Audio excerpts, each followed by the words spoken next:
جناب ابو بکر صدیق رضی اللہ تعالیٰ عنہ مکہ مکرمہ میں نماز کی نیت باندھ کر قرآن کریم کی تلاوت کرتے ہیں. علماء نے لکھا ہے کہ پہاڑ بھی ہلنے لگ جاتے تھے.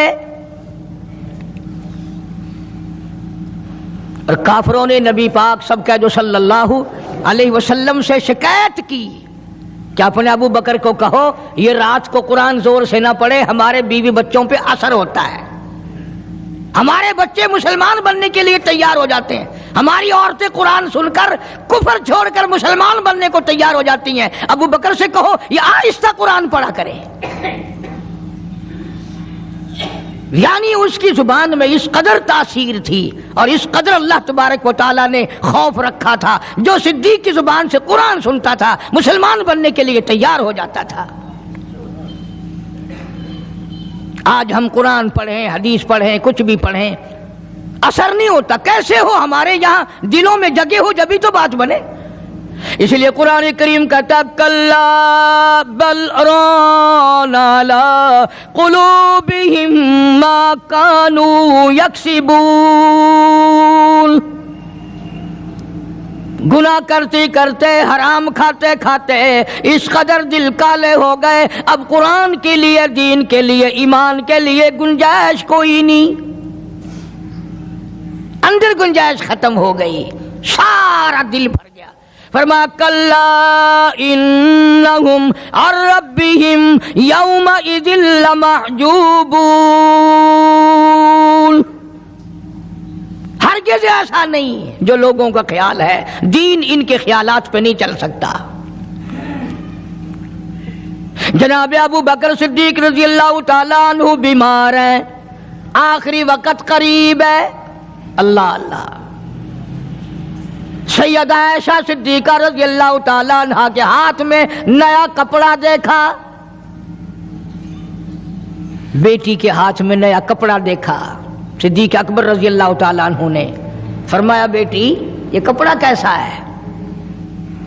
عرض کی ابا جان کفن کے ارادے سے منگوا لیا ہے، نہ جانے کس وقت ضرورت پڑ جائے گی، مجھے خطرہ ہے، اندیشہ ہے، آپ کا آخری وقت ہے، میں نے کفن کے لیے کپڑا منگا لیا ہے. اللہ اکبر. ناراض ہوئے.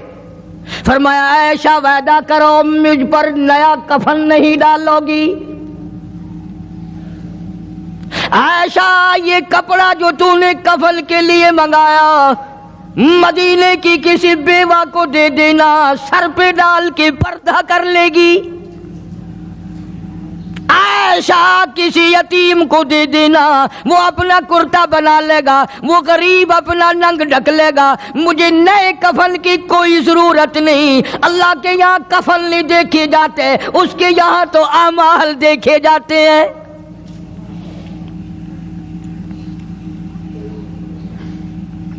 حضرت عائشہ رضی اللہ تعالی عنہا نے اصرار کر دیا، ابا اجازت دے دو، اب تو میں نے منگا لیا ہے، اب تو میں نے منگا لیا ہے.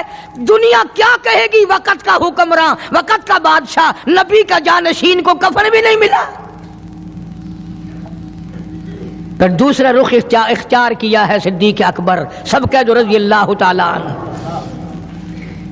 فرمایا عائشہ او میری بیٹی، نبی کریم صلی اللہ تعالی علیہ وسلم کا آخری وقت تیری گود میں آیا، تیرے سامنے آیا، تو نے آقا مدنی صلی اللہ علیہ وسلم کا آخری وقت دیکھا. حضرت عائشہ رونے لگی، ہاں میں نے دیکھا، سب کچھ مجھے معلوم ہے، پر عائشہ شہنشاہ کائنات کا کفن بتا. اس مدنی کریم صلی اللہ علیہ وسلم کا، دو جہان کے بادشاہ کا، یتیموں کے وارث کا، بیواؤں کے سہارے کا، دو جہان کے سردار، دو جہان کی رحمت حضرت محمد کریم صلی اللہ علیہ وسلم کا کفن بتا.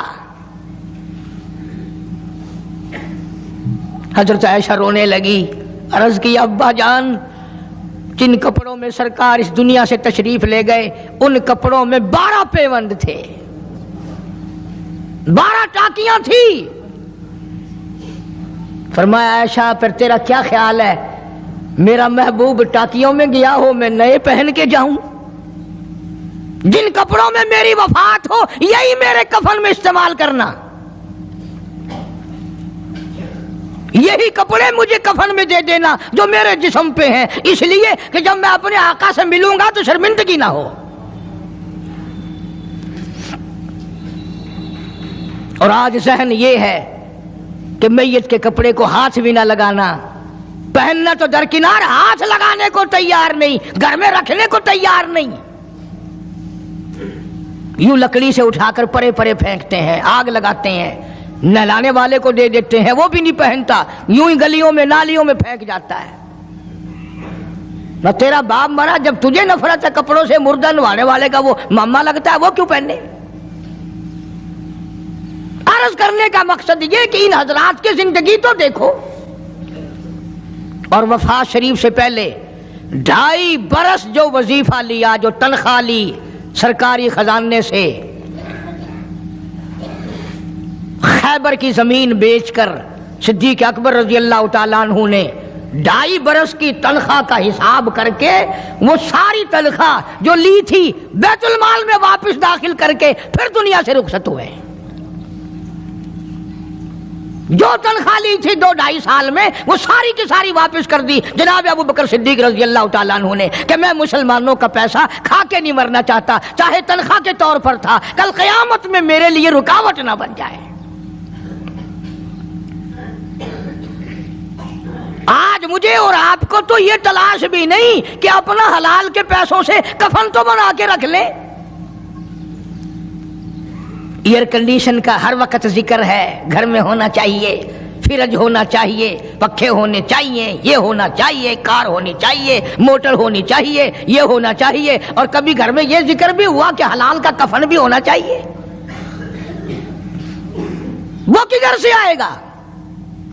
اس کے لیے کون انتظام کرے گا؟ کون ہم نے گھر میں پیدا کر رکھا ہے جو اس وقت یہ بات دیکھ کر کفن لائے گا؟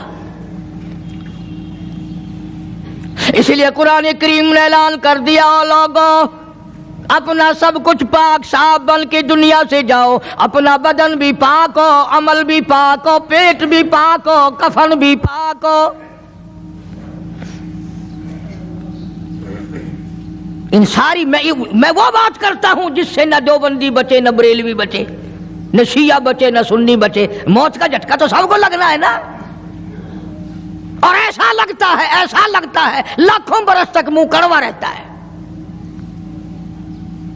جناب صدیق اکبر رضی اللہ تعالیٰ عنہ نے وہ تنخواہ جو لی تھی ساری زندگی میں، وہ بھی بیت المال میں واپس کر دی، اور تمام کے تمام لوگوں کے حقوق چکا دیے۔ باقی جو بات رہی وہ سیدھی کمتر مرحوم کہتا ہے، اجاں صدیق دا اسلام تے قرضہ بقایا ہے، اجاں صدیق دا اسلام تے قرضہ بقایا ہے، جتا جس دے ہاتھوں اس آخری ضامن دسایا ہے، وصولی دا نہ چنتا نہ لکھوایا صحابہ نے، مدنی کریم صلی اللہ تعالی علیہ وسلم کے جانثار، نبی کا یار، نبی کا وفادار، ہر وقت کا ساتھی، اسی غم میں رہتا ہے۔ اور وصیت کی کہ مجھے غسل دینا، میرے انہی کپڑوں میں دفن کرنا، اور فرمایا میرا جنازہ اٹھا کر حجرے مبارک کے سامنے لے جانا، حجرے عائشہ کے سامنے لے جانا، توجہ کرنا، نیند نہ کرو۔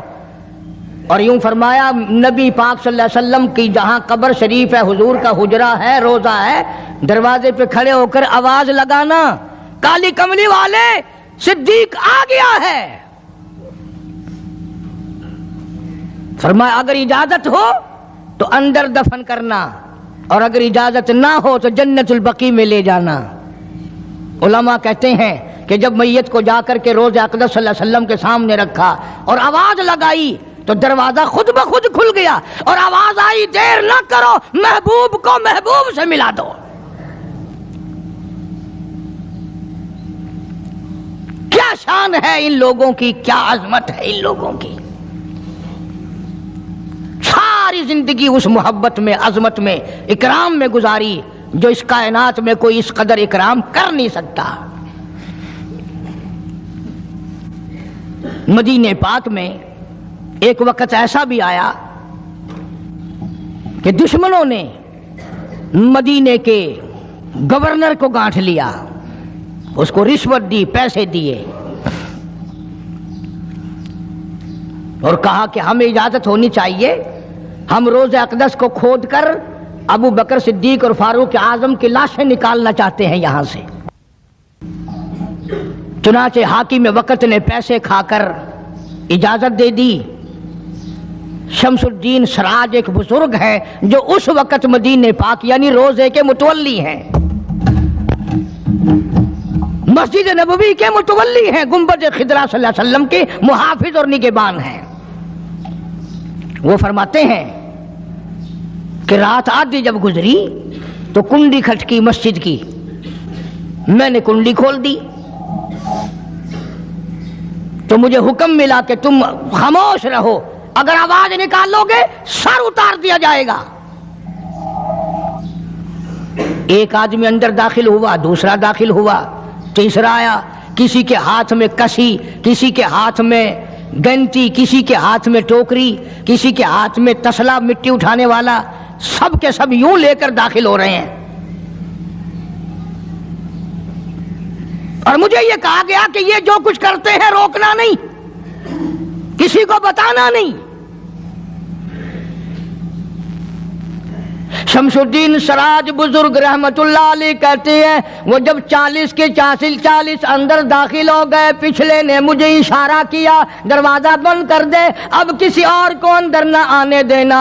وہ اللہ والا کہتا ہے مجھے بتا تو دیا گیا تھا دونوں جلیل القدر صحابہ حضرت شیخین کی بے ادبی کریں گے، قبر کھودیں گے، ان کی میت نکال لیں گے۔ فرماتے ہیں میں نے دروازہ بند کر دیا، میں سجدے میں گر گیا، مولا اور میرا بس نہیں، میرا کوئی چارہ نہیں، میری حکومت نہیں، میری فوج نہیں، میرا لشکر نہیں، میرے پاس توپ نہیں، میرے پاس لشکر نہیں، او میرے مولا میں نے سنا ہے جیسے نبوت کا محافظ تو ہے، اسی طرح صدیق کی صداقت کا، فاروق کی عدالت کا بھی تو ہی نگہبان ہے۔ مولا میری موت بھیج دے میں نہ دیکھوں۔ شمس الدین سراج بزرگ کہتا ہے کہ اللہ کا حکم ہوا، میں نے بھی دعا تو کی تھی رو رو کے، میرے دیکھتے دیکھتے، توجہ کرنا لفظ سمجھو، میرے دیکھتے دیکھتے مسجد نبوی میں زمین پھٹی اور بمے ٹوکریوں کے، بمے سامان کے 40 کے 40 کو زمین نگل گئی۔ اللہ تم سب کو مدینہ پاک جانا نصیب فرمائے۔ وہ جو قالین بچھے ہوئے ہیں نا، کسی پرانے عرب سے اب بھی پوچھ لینا، لمبا کالا کالا نشان لگا ہوا ہے، یہ نشانی ہے کہ وہ کالے جو تھے نا اندر کے کالے، وہ سب یہاں غرق ہوئے ہیں۔ یعنی خدا صدیق اکبر کا، فاروق اعظم کا، نبی کے یاروں کا اتنا بڑا محافظ ہے، جو بدنیت سے آئے تھے ان سب کو زمین نگل گئی۔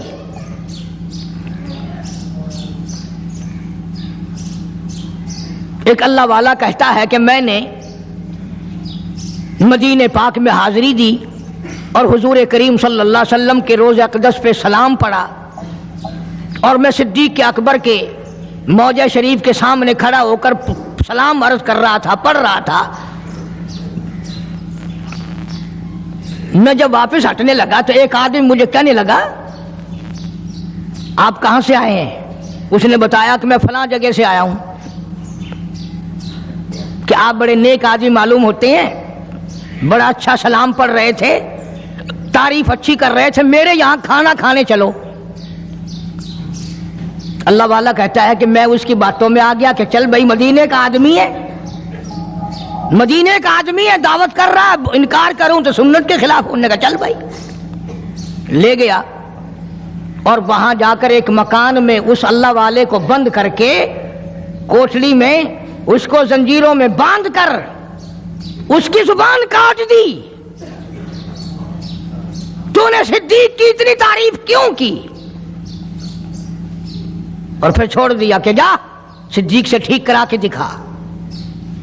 وہ پھر مسجد نبوی میں آیا، وہ خود بیان کرتا ہے کہ میں روز اقدس صلی اللہ علیہ وسلم کے سامنے کھڑا ہو کے رو پڑا، کالی کملی والے تیرے یار کی تعریف کی میری زبان کٹ گئی، ریاض الجنہ میں بیٹھ کے روتا رہا، دعا کرتا رہا، اور وہ جو زبان کاٹ کے الگ کی تھی وہ بھی اس کے ہاتھ پہ رکھ دی تھی اس کاٹنے والے نے۔ کہتا ہے کہ مجھے تھوڑی سی نیند سی آ گئی، غنودگی سی طاری ہو گئی، تو مجھے فوراً حضور کریم سب کا جو صلی اللہ علیہ وسلم کی زیارت ہوئی، دیدار ہوا۔ فرمایا کیوں روتا ہے؟ یہ کٹی ہوئی زبان مجھے پکڑا، میں نے حضرت کے ہاتھ پہ رکھ دی، آپ نے میرے منہ میں رکھ کر پھونک مار دی، فرمایا اللہ ٹھیک کر دے گا۔ وہ کہتا ہے میری تھوڑی سی آنکھ کھلی، زبان بالکل ٹھیک ٹھاک، میری بالکل صحیح تندرست میری زبان ہو گئی۔ لگا مجھے تو اور بھی زیادہ لطف آنے لگا، اب میں ہر وقت کبھی صدیق اکبر کے دروازے پہ کھڑا ہوں، کبھی فاروق اعظم کے موضع شریف کے سامنے کھڑا ہوں، کبھی حضور کریم صلی اللہ علیہ وسلم کے سامنے کھڑا ہوں۔ ایک اور آدمی آیا اور کہنے لگا کہ آپ بڑے نیک آدمی معلوم ہوتے ہیں، میرے یہاں کھانا کھانے چلو، برکت ہو جائے گی آپ کے قدموں سے، آپ کی دعا سے۔ وہ اللہ والا کہتا ہے کہ میں نے تو سوچا کہ وہی ہوگا تو ٹھیک ہے، پھر کٹواؤں گا صدیق کے نام پر زبان، پھر کٹاؤں گا، پھر مزہ آئے گا۔ نگا میں اس کے ساتھ چلا گیا، جس وقت مجھے اس مکان میں، وہ اسی مکان میں لے کے گیا، میں سمجھ گیا کہ آج پھر وہی وقت آ گیا۔ لیکن مجھے وہ مکان میں کھڑا کر کے کہنے لگا کیا پہلے بھی آپ اس مکان میں تشریف لائے ہیں؟ کہ جی ہاں۔ کہ میرے والد لائے تھے آپ کو؟ کہ جی ہاں۔ کہ ذرا دعا کر دو، ان کا حال اسی دن سے بدل گیا تھا۔ یوں لکھا کتابوں میں، اس نے وہی کمرہ حجرہ کھولا جس میں زبان کاٹی تھی، اور اس اللہ والے کو بیٹے نے دکھایا کہ اس کی اسی دن سے سور کی شکل بنی ہوئی ہے، زنجیروں میں باندھ رکھا میں نے، اندر ہی اندر میری بدنامگی ہوگی۔ اللہ والے زبان تیری کاٹی، باپ میرا تباہ ہو گیا۔ میں یہ کہتا ہوں کہ آپ لوگ بیوار سے سمجھتے ہیں ان کو، جو چاہتا ہے وہ صدیق کو بکواس کرتا ہے، جو چاہتا ہے وہ فاروق کو بکواس کرتا ہے، اور یہ بیوار سے نہیں، ان کے وارث نے تو ان کو اپنے پاس ہی سلایا ہوا ہے، اپنے ساتھ رکھا ہوا ہے۔ اس لیے قرآن کریم نے اعلان کرتے ہوئے فرما دیا اولئک ھم الصدیقون، یہ وہ صدیق اکبر ہے، یہ وہ اللہ والا ہے جس کو نبی سے بڑا پیار ہے، نبی کو اس سے بڑا پیار ہے، پروردگار عالم کو بھی اس سے بڑا پیار ہے۔ اس نے اپنا سب کچھ میرے محبوب کی ذات گرامی پہ قربان کر دیا، عزت کو عزت نہ سمجھا، سرداری کو سرداری نہ سمجھا، تمام کا تمام اپنا کردار کیا، اعمال کیا، اقوال کیا، افعال کیا، مال کیا، اولاد کیا، تمام کا تمام آقا کی ذات پہ قربان کر دیا۔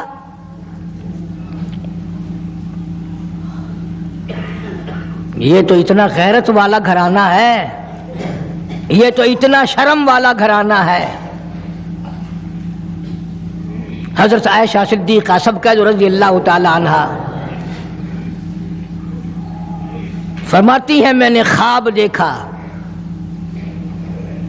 میں نے ایک خواب دیکھا حضور کریم صلی اللہ علیہ وسلم کی زندگی میں ہی، آسمان سے چاند اترا اور میرے حجرے میں آ گیا، پھر دوسری مرتبہ چاند آسمان سے اترا، پھر میرے حجرے میں آ کے چھپ گیا، پھر تیسری مرتبہ چاند اترا میرے حجرے میں آ کے چھپ گیا۔ حضرت عائشہ فرماتی ہیں رضی اللہ تعالی عنہا، میں نے حضور کریم صلی اللہ علیہ وسلم سے عرض کیا آقا میں نے یہ خواب دیکھا ہے، فرمایا تعبیر اس شرط پہ بتاؤں گا کہ میرے ہوتے ہوئے میری حیات میں کسی کو نہیں بتاؤ گی۔ فرمایا میں نہیں بتاؤں گی۔ حضور نے فرمایا عائشہ یہ تیرا حجرہ ہے، پہلا چاند اس میں میں آؤں گا، دوسرا چاند ابو بکر آئے گا، تیسرا چاند فاروق اعظم یہیں آئے گا۔ حدیث کی ساری کتابوں میں موجود ہے، حضور کریم صلی اللہ علیہ وسلم کا ارشاد ہے اگر عائشہ صدیقہ نہ ہوتی دین ناقص رہ جاتا، ادھورا رہ جاتا. یہ جو دین کو کامل کرنے والا گھرانہ ہے. عبداللہ ابن مسعود رضی اللہ تعالیٰ عنہ اور عبداللہ ابن عباس رضی اللہ تعالیٰ عنہما یہ جلیل القدر محدث ہیں، مفسر ہیں، دونوں کہتے ہیں جتنا علم ساری امت کو ملا اتنا علم اکیلا ہماری اماں عائشہ صدیقہ کو ملا. سارے صحابہ مسائل پوچھنے کے لیے عائشہ صدیقہ کے دروازے پہ آیا کرتے تھے. خود حضور نے جو فرما دیا عائشہ کے بغیر دین کامل نہیں، عائشہ نہ ہوتی دین ناقص رہ جاتا، آدھا دین عائشہ سے پورا ہوا. تم تو اتنا بھی پیار نہیں کرتے کہ اپنی بیٹیوں کے نام ہی نبی کی گھر والیوں کے ناموں پہ رکھو، نبی کی بیٹیوں کے ناموں پہ رکھو. فلمی کنجریوں کے نام تمہیں بڑے پیارے لگتے ہیں. ہاں اللہ نیتوں کو دیکھ نہیں رہا. خانم فلانی خانم، اور پھر تھوڑے دنوں کے بعد جب وہ دم خم ہوتی ہے پھر روتے پھرتے ہیں پتہ نہیں یار کہاں چلی گئی، کالج گئی تھی مڑ کے آئی نہیں. کیسے آئے؟ یہ جو جلوس پلوس نکالتی پھرتی ہے نا ان میں ایک بھی مسلمان گھر کی عورت نہیں ہے. تحقیق کر کے دیکھو یا یہودیوں کی نسل ملے گی یا عیسائیوں کی نسل ملے گی. مسلمان عورت ہو یا مرد ہو وہ یہ تھوڑی کہہ سکتے کہ ہم نہیں اسلام کو مانتے، ہم نہیں ایمان کو مانتے، ہم نہیں قرآن کو مانتے. اور تم نے مانا کب تھا؟ تم تو وہ بے ایمان ہو جنہوں نے انگریز کے گھوڑوں کی لیج چاٹ چاٹ کر مسلمانوں سے غداری کی اور انگریزوں کے ساتھ وفاداری کی. یہ جو تمہیں بڑے بڑے نظر آتے ہیں نا بنگلے تو جاگیر کوٹھیاں، یہ سارے مسلمان اور قرآن کے غدار ہیں. صحابہ اکرام کی زندگی دیکھو کہ جو تنخواہ معمولی سی لی، اتنی لی کہ جس میں میٹھا دلیا بھی نہ پک سکے، وہ بھی واپس بیت المال میں داخل کر کے دنیا سے رخصت ہوئے ہیں. یہ تو ایسے تقوی کے مالک تھے صحابہ اکرام. تو سیدنا فاروق اعظم سب قید رضی اللہ تعالیٰ عنہ، یوں پوتا پاس کھڑا ہے، حضرت عمر کا پوتا. آواز جو دی پوتے کو تو ایسا بولا جیسے بچے کے منہ میں کوئی چیز ہو. دادا نے پوچھا بیٹا منہ میں کیا ہے؟ اکھے دادا پیسہ. نے کہا پیسہ کہاں سے لے آیا؟ کہ ابو موسیٰ عشری نے دیا، رضی اللہ تعالیٰ عنہ صحابی ہے، بیت المال کا محافظ خزانچی سمجھو، کہ ابو موسیٰ نے دیا. دیکھی نکال کر 54 تھی. اب بتاؤ کیا غضب ہو گیا اس میں، کیا طوفان ٹوٹ گیا تھا، کیا آسمان ٹوٹ گیا تھا اگر تنخواہ خزانے کے محافظ نے، خزانے والے نے امیر المومنین کے پوتے کے ہاتھ پہ 54 رکھ دی تو کیا ہو گیا. فاروق اعظم نے ابو موسیٰ عشری کو طلب کیا ہے، بلایا ہے، فرمایا یہ 4 آنے کہاں سے لایا تھا؟ یہ 4 آنے کہاں سے لایا تھا؟ انہوں نے کہا جی خزانے کی کوٹھڑی میں جھاڑو دی تھی، کوڑا کباڑ مٹی جو باہر نکالی اس میں سے یہ درہم 54 نکل آئی. بچہ میرے پاس کھڑا تھا، میں نے ہاتھ پہ رکھ دیا کہ کوئی شے کھا لے گا، کوئی چیز لے کے کھا لے گا، بچہ ہے. ہوں تیرے ورگا ہوں نا تو چاٹ مارے اچھا میرے بال کو 54 دے وہ نہیں آئی، بیا خزانہ سارا تیرے پیو ہے. فاروق فرماتے درہ اٹھا کے لاؤ. ابو موسیٰ اگر تو نبی کا چہیتا صحابی نہ ہوتا کوڑے مار مار کر تیرا چہرہ بگاڑ دیتا. اور قوم کے خزانے کی 54 دینے کے لیے تجھے میرا ہی پوتا ملا، سرکاری خزانے کی 54 دینے کے لیے تجھے میرا ہی پوتا ملا ہے. کیوں تو نے ایسا کیا ہے؟ آج جن پر تم دفتروں میں بیٹھ کر کرسیوں پہ یوں چوڑے ہو کر باتیں کرتے ہیں، صحابہ کے زمانے میں یوں ہوا، صحابہ کے زمانے میں یوں ہوا. اور یہ تو وہ لوگ تھے جن کے بارے میں خدا کہتا ہے رضی اللہ عنہم ورضوا عنہ، یہ میرے ہیں میں ان کا ہوں، تم اپنا فکر کرو. اللہ پاک کی کروڑ رحمتیں نازل ہوں صدیق اکبر کے مزار پہ، فاروق اعظم کے مزار پہ اور سارے صحابہ کے مزارات پر. یہ بڑے اونچی شان اور اونچی عظمتوں والے لوگ تھے. یہ تو یہ رہے، ان کے غلاموں نے کمال کر دیا، ان کے ماننے والوں نے حد کر دی. مولانا جعفر تھنیسری رحمت اللہ علیہ لکھتے ہیں، جو انگریز کے مقابلے میں لڑے، کہ میرا مکان بھی انگریزوں نے چھین لیا، میرے چھوٹے چھوٹے بچوں کو گلے سے پکڑ کر باہر پھینک دیا، میری زمین کرک کر لی، اور میرے پیروں میں 20 سیر لوہا ڈال دیا، اور امبالے سے لے کر لاہور تک گھوڑوں کو مارنے والی چابک مار مار کے لاہور لایا گیا. اس کے بعد فرماتے ہیں کہ ہمیں حکم ملا کہ جعفر تھنیسری کو پھانسی دی جائے گی. فرماتے ہیں جس دن وہ وقت آیا، میں نے رات کو اپنے ہی پلاٹ میں، علاقے میں، جیل خانے میں جو درخت پتے کھڑے تھے، میں نے رات کو پتے چبا کر روزے کی نیت کر لی، کل مجھے پھانسی آئے گی، میں اپنے اللہ کی حضور میں روزہ دار ہو کے جانا چاہتا ہوں. فرماتے ہیں بجائے پھانسی کے پکڑ کے باہر لے گئے، اتنا مارا سارا دن ہوش نہ آیا. اگلی رات ہو چکی تھی، جب مجھے ہوش آیا، میں نے پلاٹ میں سے 2 کے توڑ کر سارا دن کی پٹائی والا روزہ افطار کر لیا. یوں ہی نہیں، اور پھر فرماتے ہیں مجھے ایک پنجرے میں بند کیا گیا جس میں نوکدار تار لگائے گئے. نہ میں کھڑا ہو سکتا تھا، نہ میں بیٹھ سکتا تھا، نہ میں سیدھا ہو سکتا تھا. چاروں طرف خار ناک کانٹوں والے نوکدار پنجرے کے اندر تار لگائے. مجھے یقین ہو گیا کہ میرا آخری وقت ہے. فرماتے ہیں میں ہر سانس میں درود پاک پڑھنے لگا. تمنا تھی آقا تیری ذات پہ درود پڑھتے پڑھتے میں دنیا سے چلا جاؤں. فرمایا میں پڑھتا رہا، مجھے خش آیا، چکر آیا، بے ہوشی آئی، میں نوکدار تاروں پہ گرا. ادھر مجھے امام الانبیاء کا دیدار مل گیا، ادھر حضور کریم صلی اللہ علیہ وسلم کی مجھے زیارت مل گئی، دیدار مل گیا آقا کا. کسی نے پوچھا مولانا جعفر تھنیسری سے پھر دل میں کیا بات آئی؟ فرماتے ہیں میرے دل میں ہر وقت یہ بات رہنے لگی، لیے پھرتی ہے بلبل، لیے پھرتی ہے بلبل، چونچ میں گل، اور ڈھونڈتی ہے شہید ناز کی تربت کہاں ہے. میں ہر وقت اس تلاش میں تھا کب وہ وقت آئے، کب اپنے دین اسلام ایمان کی وجہ سے میں دنیا سے شہید ہو کے جاؤں. یہ غلاموں کا حال ہے، صدیق کے ماننے والوں کا حال ہے، فاروق کے ماننے والوں کا حال ہے رضی اللہ تعالیٰ عنہم اجمعین، عثمان کے ماننے والوں کا حال ہے، علی مرتضیٰ کے ماننے والوں کا حال ہے. ارے ہم تو سارے صحابہ کی عظمت کریں گے، اہل بیت کا بھی اکرام کریں گے، ہمیں کون روک ٹوک سکتا ہے؟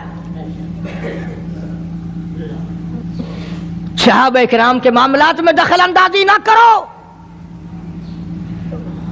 بڑا افسوس لگتا ہے، زمینوں کے وارث موجود ہیں، مکانوں کے وارث موجود ہیں، دکانوں کے وارث موجود ہیں، کوٹھیوں بنگلوں کے وارث موجود ہیں، باغوں اور بہاروں اور ٹیوب ویلوں اور موٹر گاڑیوں اور تمام چیزوں کے وارث موجود ہیں. اے کاش آج ابو بکر کے صدیق کے وارث بھی زندہ ہوتے، آج فاروق اعظم کے وارث دنیا میں ہوتے. کس شان سے زندگی بسر کی.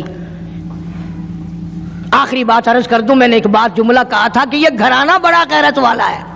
حضرت عائشہ رضی اللہ تعالیٰ عنہ فرماتی ہیں کہ پہلے تو میرے حجرے میں جناب رسول کریم صلی اللہ علیہ وسلم دفن ہوئے، پھر صدیق اکبر رضی اللہ تعالیٰ عنہ دفن ہوئے، تو میں جایا کرتی تھی. فرماتی ہیں جب فاروق اعظم دفن ہوئے اس کے بعد میں حجرے میں بغیر پردے کے نہ گئی، میں بغیر پردے کے نہ گئی، اس لیے کہ آقا میرے خامن تھے، صدیق میرا باپ تھا، فاروق اعظم غیر تھے اور غیرت والا جوان تھا، اس لیے میں اپنے حجرے میں بغیر پردے کے اس لیے کبھی نہ گئی کہ مجھے فاروق اعظم سے شرم آتی تھی. عائشہ صدیقہ قبر والوں سے حیا کرتی تھی. اور آج کل یہ ٹیلی ویژن پہ ناچنے والی وی سی آر کی لعنت نے مسلمانوں کا بیڑا گرک کر دیا. یاد رکھو یہ بات، چلاؤ گھر گھر میں وی سی آر. اگر مرتے وقت تمہیں کلمہ مل جائے تو ہمیں کہنا. تم نے خود اپنے گھروں میں بدماشی پھیلا دی، لعنت پھیلا دی. اللہ تبارک و تعالیٰ کی سارا دن کنجریوں کی آواز آتی ہے، لعنت برستی ہے. قرآن پڑھتے ہوئے پھانسی لگتی ہے، درود پاک پڑھتے ہوئے تمہیں ناگ لڑتا ہے. نماز گھر کا گھر نہیں پڑھتا. گانا بجانا بدماشی حرام خوری یہ مسلمانوں کے گھر ہے. آج اگر کوئی مسلمان حکمراں ہوتا پھر پتہ چلتا کہ اسلام کیا ہوتا ہے اور ایمان کیا ہوتا ہے. یہ تو شکر کرو، جیسی روح ویسے ہی فرشتے. ہاں، جیسے ہم ہیں ایسے ہی ہمارے حکمراں. وہ ایک چچڑا تھا نا، زبان سے توتلا بولتا تھا، اس کی ہوئی شادی. وہ خدا کی قدرت، کسی نے چچڑی مٹھے مار دی. اب شام کو جو اکٹھے ہوئے وہ اس سے شرمائے، وہ اس سے شرمائے. وہ سمجھے میں چچڑا ہے یہ ٹھیک ہوگی، وہ سمجھے میں چچڑی ہے یہ ٹھیک ہوگا. آخر مرد نے ہمت کر کے کہنے لگا لوتی کھاوے گی.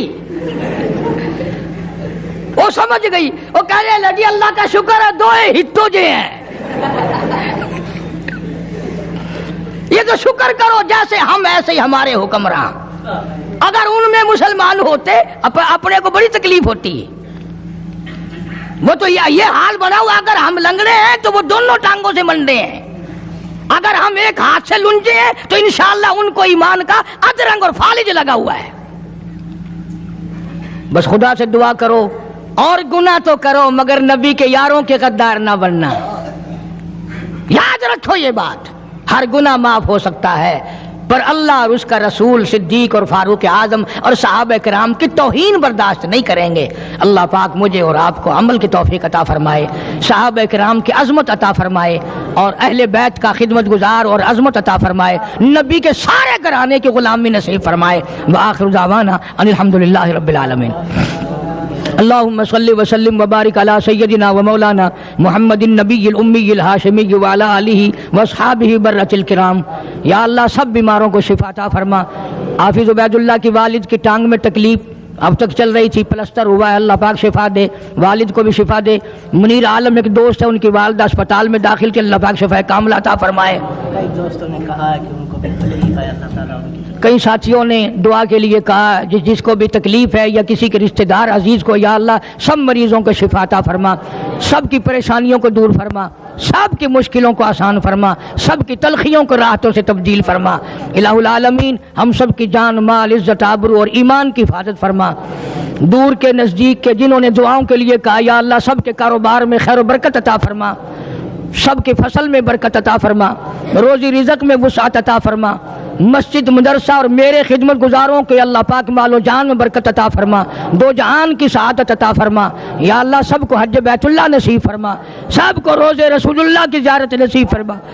الہ العالمین ظالم کے ظلم سے بچا، شریر کی شرارت سے بچا، فتنہ پردازوں سے بچا. الہی ہم سب پر اپنا کرم اور فضل فرما. ربنا آتنا فی الدنیا حسنۃ فی الآخرۃ حسنۃ وقنا عذاب النار. یہ محمد یاسین بھی سبزی منڈی والا کہتا ہے، اور بھی بے شمار دوستوں نے کہا، یا اللہ سب کے کاروبار میں فصل میں برکت عطا فرما. یا اللہ بے اولاد کو اولاد عطا فرما، جس کے ذمہ قرض ہو ادا کرنے کی صورتیں پیدا فرما. ہم سب کی اولاد کو نیک اور نمازی بنا. دوستوں نے کہا ہے کہ دعا کرے اللہ تعالیٰ ہمارا خاتمہ ایمان پہ. یا الہ العالمین ہم سب کو کلمے اور ایمان والی موت عطا فرما، اچھا خاتمہ فرما، علل ایمان سب کا ہم کا خاتمہ ہو. یا اللہ جو ہمارے والدین، رشتہ دار، آبا و اجداد قبروں میں چلے گئے سب کی بخشش فرما. الہی دوستوں اور خدمت گزاروں کی مغفرت فرما. مولا ساری امت کی بخشش فرما، ساری مخلوق پہ کرم فرما. یا اللہ ہم سب کی جان مال عزت آبرو اور ایمان کی حفاظت فرما. یا اللہ افغانستان کے مسلمانوں کی جان مال عزت آبرو کی حفاظت فرما. مجاہدین کو کفر کے مقابلے میں کامیاب فرما، غیب سے نصرت اور اعانت فرما. یا اللہ روسی، امریکی، یہودی، عیسائی، مرزائی، یہ جتنے بھی چاروں طرف دین کے دشمن ہیں، ان سب کے منصوبوں کو خاک میں ملا دے. یا اللہ تمام مسلمانوں کا بھلا کر دے، سب پر رحم فرما دے، فضل کا معاملہ فرما، کرم کا معاملہ فرما، الہی ہم سب کی دستگیری فرما، یا اللہ ہماری حاجات کو پورا فرما، ضروریات کو پورا فرما، اس مدرسے میں پڑھنے پڑھانے والوں کو کامیاب فرما، ہم سب کو اخلاص کی دولت سے مالا مال فرما، اپنی رضا نصیب فرما۔ ربنا آتنا فی الدنیا حسنۃ وفی الآخرۃ حسنۃ وقنا عذاب النار۔ صلی اللہ علی حبیبہ محمد وآلہ وصحبہ اجمعین برحمتک یا ارحم الراحمین۔